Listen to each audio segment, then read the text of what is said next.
அந்த சின்னையாங்கிறவருடைய மனைவின்னு சொல்லிட்டு ஒருத்தவங்களை வந்து பேச வச்சாங்க.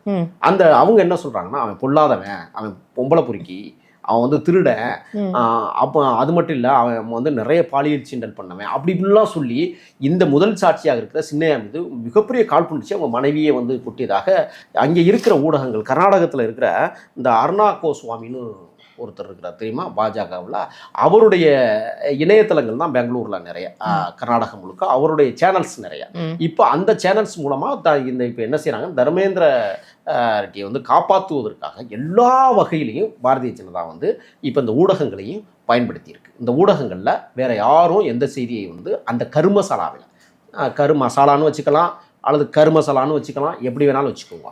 இப்போ இந்த கருமசாலாவில் வந்து நடக்கிற சம்பவங்களை மூடி மறைக்கிறதுக்கான எல்லா வேலையும் இந்த அருணா கோஸ்வாமியினுடைய ஊடகங்கள் இது வேற மாதிரி வந்து ஒரு திருப்பிட்டு இருக்காங்க. அது மாதிரியான ஒரு விஷயங்களே நடக்கல, அது வந்து பொய்யான ஒரு தகவலாக வந்து வெளியில் சொல்லிட்டு இருக்காங்கன்ற மாதிரி பண்ணப்படுதா சார்? இப்போ ஆமாம், அது மட்டும் இல்லை திசை திருப்புறது தான். ரிபப்ளிக் கன்னடா அப்படிங்கிற ஒரு சேனல்ஸில் வந்து இந்த அர்ணாப் கோஸ்வாமியோட சேனல் தான் சார் ரிபப்ளிக் இந்தியா. ஆமாம், அவர் அதில் வந்து என்ன செய்கிறாருன்னா முழுக்க இந்த கோயிலை காப்பாற்றுவதற்கான ஊடகவியலாளர் காசு கொடுத்து கூட்டியாந்து பேச வைக்கிறாங்க இன்னைக்கு.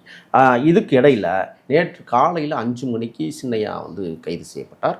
11 மணிக்கு கொண்டே நீதிமன்றத்தில் வந்து ஆசர்படுத்திட்டாங்க. எங்கள் பெல்தங்காடி நீதிமன்றத்தில் வந்து அவரை வந்து ஆசர்படுத்தி சிறைக்கு கொண்டு போயிட்டாங்க.